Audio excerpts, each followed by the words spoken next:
Hello student, this is Srimati Manisha Srivastav from Government Higher Secondary School Guraiya, District Chhindwara, Madhya Pradesh. Today we are going to learn a lesson from your book The Spectrum. This is your workbook of General English class 12th lesson 3. Name of the lesson is A Father's Letter. On the screen you are seeing the cover page of your workbook, that is The Spectrum. The very first question of the lesson is of word power. The question says match antonyms of the following. Question कह रहा है कि नीचे कुछ शब्द दिए हुए हैं, उनके एंटोनिम्स यानी होता है अपोजिट वर्ड्स को मैच करना है कॉलम बी से। सबसे पहले हमको शब्द के अर्थ मालूम होना चाहिए, तब ही हम उसका अपोजिट वर्ड जान पाएंगे। तो मैं आपको अर्थ बताते जाती हूँ और ऑलरेडी मैंने मैच करके रखा है। फर्स्ट वर्ड है अलूफ। अलूफ यानी होता है अलग थलग रहना। इसका अपोजिट हो जाएगा एमिटी। एमिटी यानी मित्रवत रहना। नेक्स्ट वर्ड है आइडल। आइडल यानी कामचोर या आलसी। इसका अपोजिट हो जाएगा बिजी।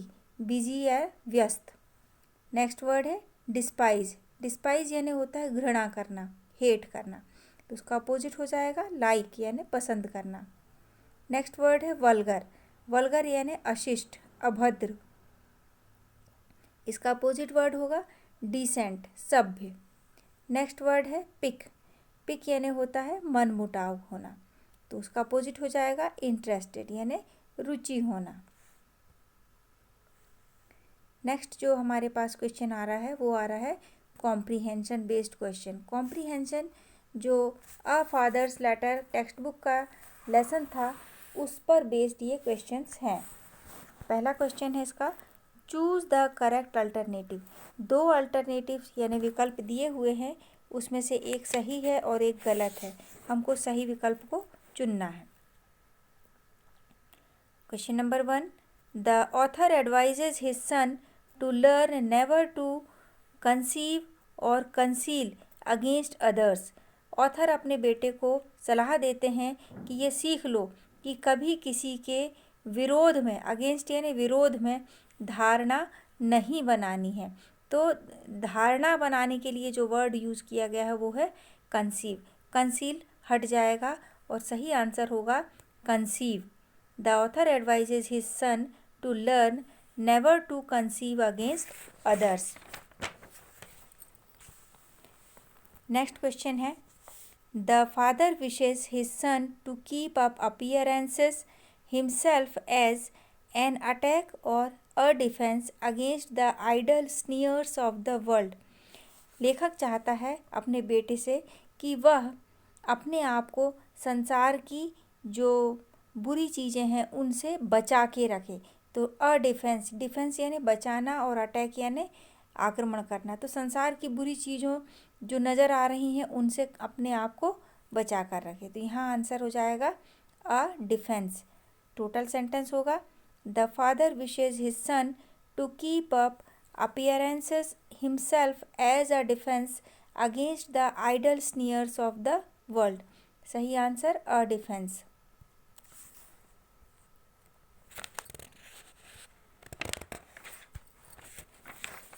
नेक्स्ट क्वेश्चन है, the author wants his son never to despise or dispose anyone at all. Despise यानी घृणा करना, डिस्पोज यानी व्यवस्था करना, डिस्पोज यानी होता है तैयारी करना। तो यहाँ पर लेखक अपने बेटे से कहते हैं कि वो कभी किसी से घृणा ना करे। सही आंसर होगा, the author wants his son never to despise anyone at all. Next question है question number 4, Hazlitt tells his son that the first lesson to learn is that there are other people in the world beside himself or yourself।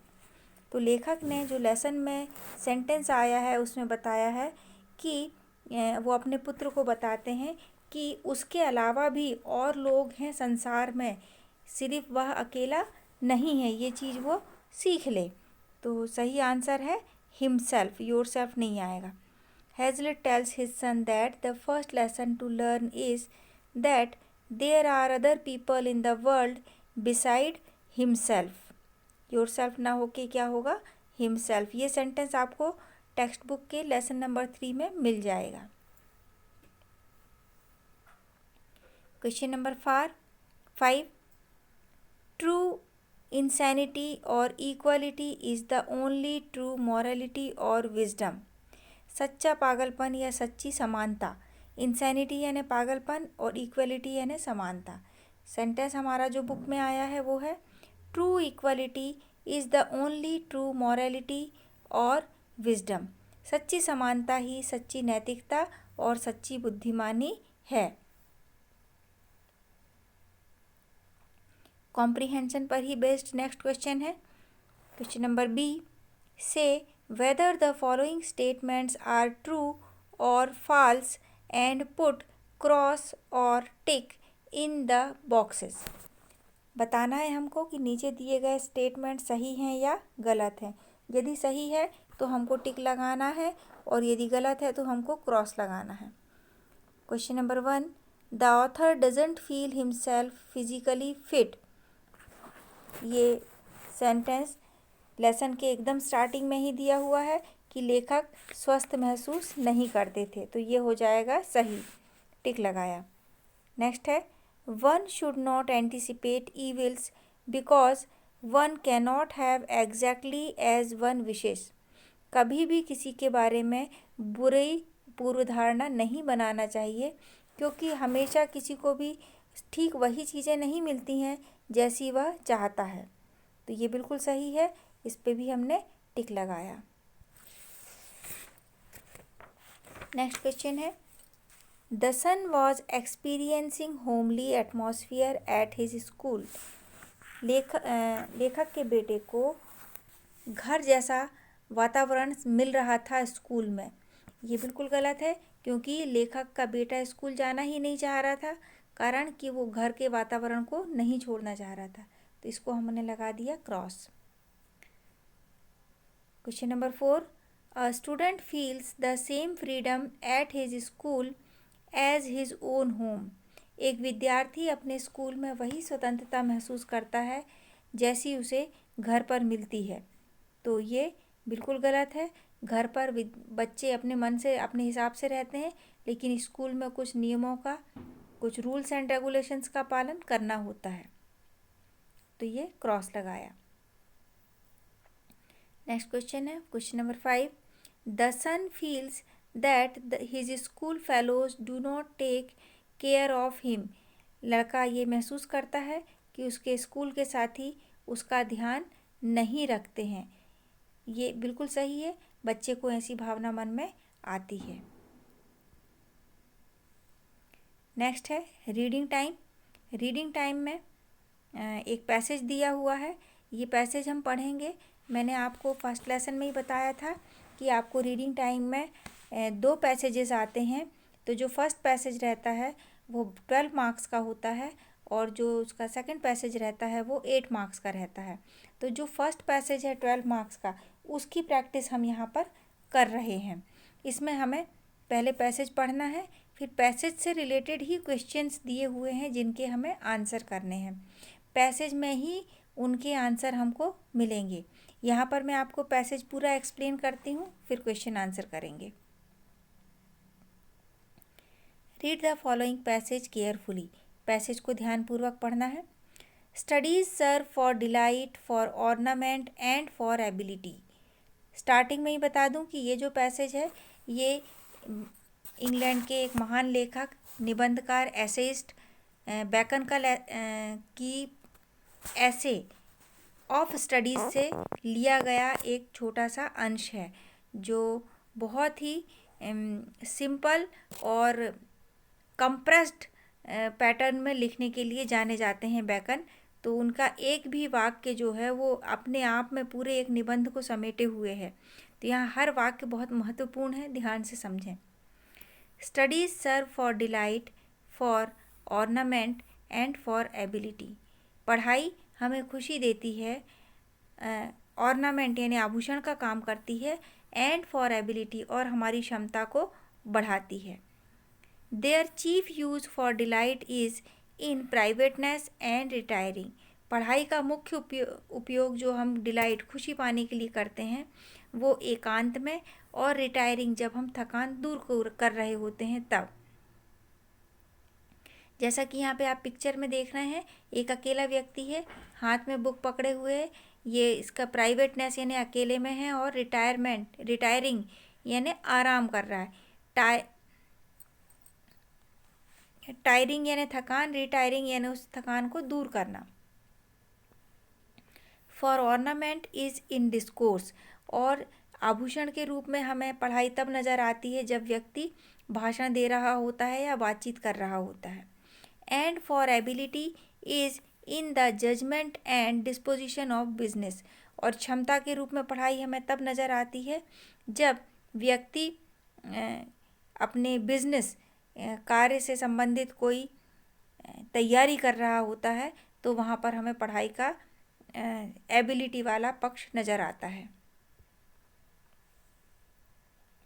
Next है, for expert man can execute and perhaps जज of particulars one by one, but the general council and plots and marshalling of affairs come best from those that are learned.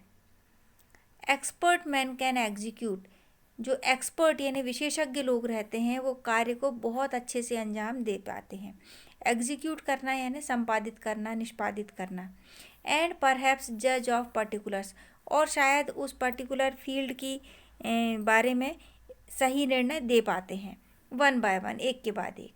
But the general council and plots and marshalling of affairs come best from those that are learned, पर सामान्यतः ये देखा गया है कि marshalling of plots यानी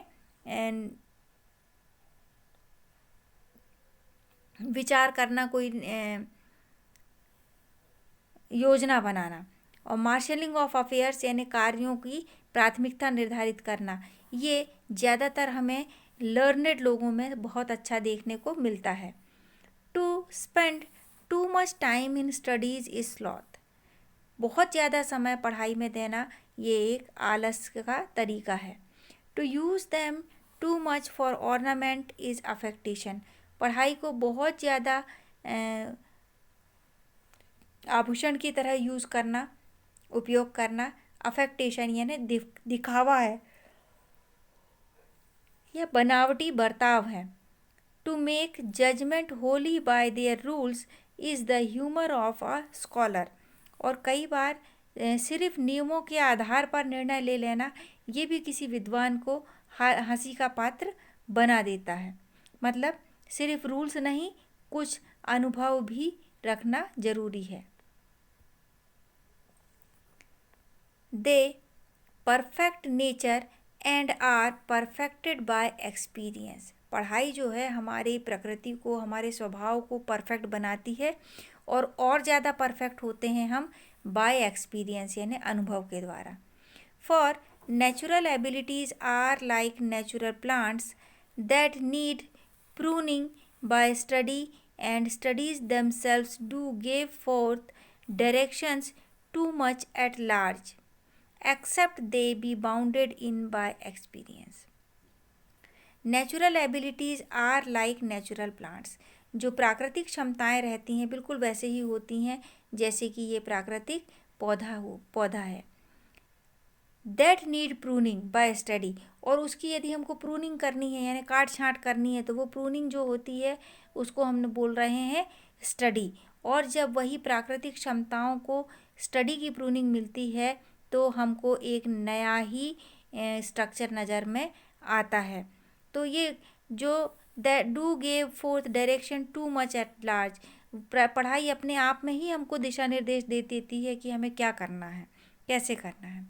accept they be bounded in by experience, सिवाय experience वाली बात जहाँ आती है वहाँ पे पढ़ाई थोड़ा सा पीछे रह जाती है, लेकिन पढ़ाई हमको ये ज़रूर बताती है कि कैसे और क्या बनना है, और वो प्रूनिंग जो है नेचुरल एबिलिटीज़ की पढ़ाई के द्वारा ही हो पाती है, जो एक निश्चित शेप ग्रहण करता है। Crafty man contemn studies, simple man admire them and wise man use them. जो चालाक व्यक्ति रहते हैं वो पढ़ाई की बुराई करते हैं, भर्त्सना करते हैं। कंटेम्न यानी नफरत करना। सिंपल मैन एडमायर देम, और जो साधारण व्यक्ति रहते हैं वो पढ़ाई की प्रशंसा करते हैं। And wise man use them, और जो बुद्धिमान लोग रहते हैं वो उस पढ़ाई का उपयोग करते हैं। For they teach not their own use but that is a wisdom without them and above them one by observation. बल्कि ये जो है पढ़ाई अपने उपयोग के लिए नहीं हमें पढ़ाती है, बल्कि वो हमें उस विजडम बुद्धिमता से बुद्धिमानी से परिचित कराती है, जिसे हम ऑब्जर्वेशन के द्वारा भी प्राप्त नहीं कर सकते हैं, उसके ऊपर ही रहती है ये। Read not to contradict and confute, आप इसलिए ना पढ़ें कि आपको किसी का कंट्राडिक्ट यानी विरोध करना है, एंड कन्फ्यूट कि या फिर किसी को झूठा ठहराना है। Nor to believe and take for granted, इसलिए भी ना पढ़ें कि जो कुछ लिखा है आपने सब उस पर विश्वास कर लिया और उसे अपने जीवन में उतार लिया। Nor to find talk and discourse, इसलिए भी ना पढ़ें कि पढ़ाई का उपयोग सिर्फ आपको बातचीत में और भाषणों में करना है। But two way and consider, बल्कि इसलिए पढ़ें कि जो कुछ आपने पढ़ा है उसका वज़न करें और उस पर विचार करें। यहाँ पे वज़न करने का मतलब 1 किलो 2 किलो वज़न नहीं करना है। वज़न करना मतलब उसका महत्व समझना और फिर उस महत्व पर विचार भी करें। Some books are to be tasted, others to be swallowed, and some few to be chewed and digested. कुछ पुस्तकें टेस्ट की जाती हैं, स्वाद लिया जाता है जिनका। others to be swallowed, अन्य पुस्तकें उन्हें निगलना पड़ता है। swallowed यानी निगलना। and some few to be chewed and digested, और कुछ ऐसी होती हैं जिन्हें चबाना भी होता है और डाइजेस्ट यानी पचाना भी होता है। दैट इज़, जिसका अर्थ है some books are to be read only in parts, कुछ पुस्तकें ऐसी होती हैं जिन्हें हम सिर्फ टुकड़ों टुकड़ों में पढ़ते हैं। Others to be read but not curiously, कुछ अन्य पढ़ी जाती हैं पर जिज्ञासावश नहीं पढ़ी जाती, उत्सुकतावश नहीं पढ़ी जाती। जैसे हमारी कोर्स की पुस्तकें, आपका मन हो चाहे ना हो आपको पढ़ना पड़ेगा।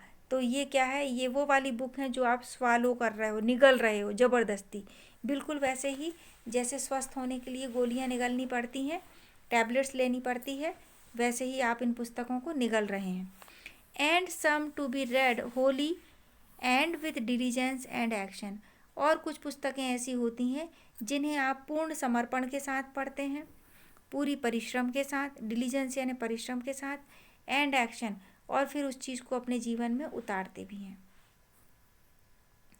सम books also may be read by deputy, कुछ पुस्तकें ऐसी होती हैं जो डेपुटी के द्वारा यानी अन्य व्यक्ति के द्वारा हम पढ़ने को बोल देते हैं।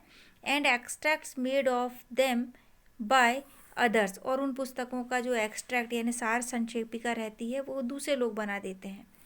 But that would be only in the less important argument and the meaner sort of books, पर ये तभी हम करते हैं जब कम महत्व की पुस्तक हो या चर्चा उतनी महत्वपूर्ण ना हो। Else distilled books are like common distilled water, और नहीं तो जो महत्वपूर्ण पुस्तकें रहती हैं डिस्टिल्ड वाटर यानी होता है आसुत जल, बिना अशुद्धियों के जो पानी रहता है, बिल्कुल वैसे ही पुस्तकें रहती हैं जो फ्लैशी थिंग्स हमें आकर्षित करने वाली होती हैं। तो यहाँ हमारा ये पैसेज समाप्त होता है। इसके क्वेश्चन आंसर देखते हैं हम। Now answer the questions given below, नीचे दिए हुए क्वेश्चंस का हमको आंसर देना है। Choose the word which does not carry the same meaning as the word given at the top of each group, नीचे क्वेश्चन में हमको एक ऐसा शब्द दिया गया है जिसके नीचे 4 शब्द दिए हैं। उन 4 में से 3 शब्द तो उसी शब्द की सिनोनिम या उससे संबंधित हैं, एक कोई शब्द है जो उससे भिन्न है। हमको उस भिन्न वाले शब्द को सेलेक्ट करना है। तो पहला जो वर्ड दिया है वो दिया है एडमायर। एडमायर यानी होता है प्रशंसा करना। तो इसके जो ऑप्शन में दिए हैं, प्रेज, प्रेज यानी भी प्रार्थना करना, प्रशंसा करना। एप्रिशिएट यानी भी बड़ाई करना। देन कंडेम्ड, कंडेम्ड यानी होता है नफरत करना, अवहेलना करना। और फोर्थ है रेस्पेक्ट। तो सबसे हटकर 3 चीज़ें पॉजिटिव क्वालिटी बता रही हैं और एक चीज़ नकारात्मकता की ओर ले जा रही है। तो हमारा सही आंसर होगा एडमायर के अपोजिट में कंडेम। नेक्स्ट वर्ड है डिलीजेंस। डिलीजेंस यानी होता है परिश्रम। तो परिश्रम, इसका अपोजिट देखते हैं हम। आइडलनेस, आइडलनेस यानी आलसीपन। इंडस्ट्री यानी मेहनती। हार्डवर्क यानी भी कड़ी मेहनत। थॉरोनेस यानी सूक्ष्मता से। तो ये 3 चीज़ें, इंडस्ट्री, हार्डवर्क और थॉरोनेस, ये लगभग एक सी चीज़ें हैं। और आइडलनेस इनसे बिल्कुल हटकर चीज़ है, आलसपन। तो सही आंसर होगा आइडलनेस। फिर है डिस्पोजिशन। डिस्पोजिशन यानी होता है तैयारी। देखें ऑप्शन। फर्स्ट है arrangement, then willingness, then nature, disapproval. Arrangement यानी भी व्यवस्था करना, विलिंगनेस यानी स्वेच्छा से, और नेचर यानी प्रकृति। तो प्रकृति की स्वेच्छा से ये व्यवस्था है कि वो तैयारी करे, और डिसअप्रूवल यानी मना कर देना। तो सबसे हटकर जो चीज़ समझ में आ रही है वो है डिसअप्रूवल। नेक्स्ट वर्ड है स्लॉथ। स्लॉथ यानी होता है आलसी। तो फर्स्ट ऑप्शन है लेजीनेस यानी आलसीपन, आइडलनेस यानी भी आलसीपन, अनविलिंगनेस यानी इच्छा नहीं होना, और प्रॉम्प्टनेस यानी कि तत्परता दिखाना। तो इन तीनों से हटकर जो चीज़ है वो है प्रॉम्प्टनेस, यानी यही हमारा सही आंसर है। Question number 2, who can plan and carry out the things in a better way. कौन ऐसा है जो चीज़ों को अच्छे से प्लान कर सकता है और संपादित भी कर सकता है। तो सही उत्तर है the learned can plan and carry out the things in a better way. पढ़े लिखे लोग जिन्होंने स्टडी की है वो चीज़ों को अच्छे से प्लान कर सकते हैं और कैरी आउट करना, उसे संपादित भी अच्छे से कर सकते हैं। नेक्स्ट है what is idleness according to the author. Author के अनुसार आइडलनेस यानी लेजीपन क्या है। आंसर है according to the author spending too much time in studies is idleness. लेखक के अनुसार बहुत ज़्यादा समय पढ़ाई में देना आलसपन है। नेक्स्ट है what are distilled books like. Distilled books किस तरह की होती हैं। यहाँ लाइक यानी पसंद नहीं है, यहाँ पे लाइक यानी प्रकार या तरह। आंसर है distilled books are like distilled waters flashy things. Distilled books, आसुत पुस्तकें वो होती हैं जो बिल्कुल आसुत जल की तरह होती हैं, आकर्षित करने वाली चीज़ें। नेक्स्ट है how does the author compare the crafty simple and wise man. किस तरह से लेखक क्राफ्टी, सिंपल और वाइज मैन को कंपेयर करते हैं, तुलना करते हैं। आंसर है क्राफ्टी मैन कंटेम्प्ट स्टडीज़। चालाक व्यक्ति पढ़ाई की अवहेलना करते हैं। Simple man admire them. साधारण व्यक्ति पढ़ाई की प्रशंसा करते हैं। And wise man use them. और बुद्धिमान व्यक्ति पढ़ाई का उपयोग करते हैं। नेक्स्ट क्वेश्चन है in what categories does the author divide books and what is meant by them.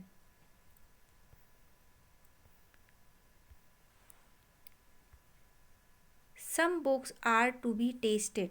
कुछ पुस्तकें ऐसी होती हैं जिनका स्वाद लिया जाता है। Others to be swallowed. कुछ पुस्तकों को निगलना होता है।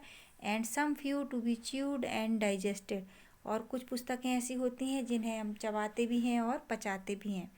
That is some books are to be read only in parts. इसका मतलब कुछ पुस्तकें सिर्फ टुकड़े टुकड़े में एन्जॉयमेंट के लिए पढ़ी जाती हैं।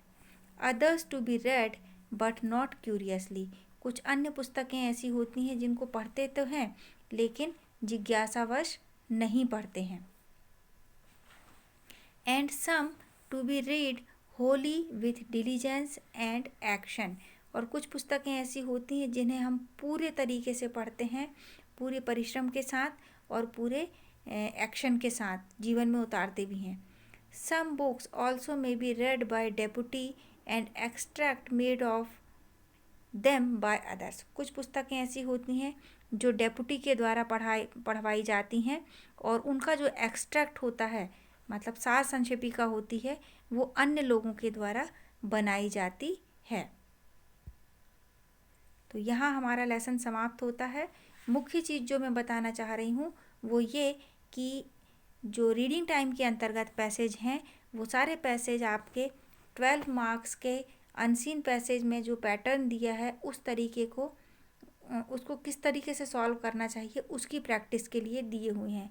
एक पैसेज हमने अभी किया, तो यहाँ पर आई rest my class, thank you, have a great day ahead.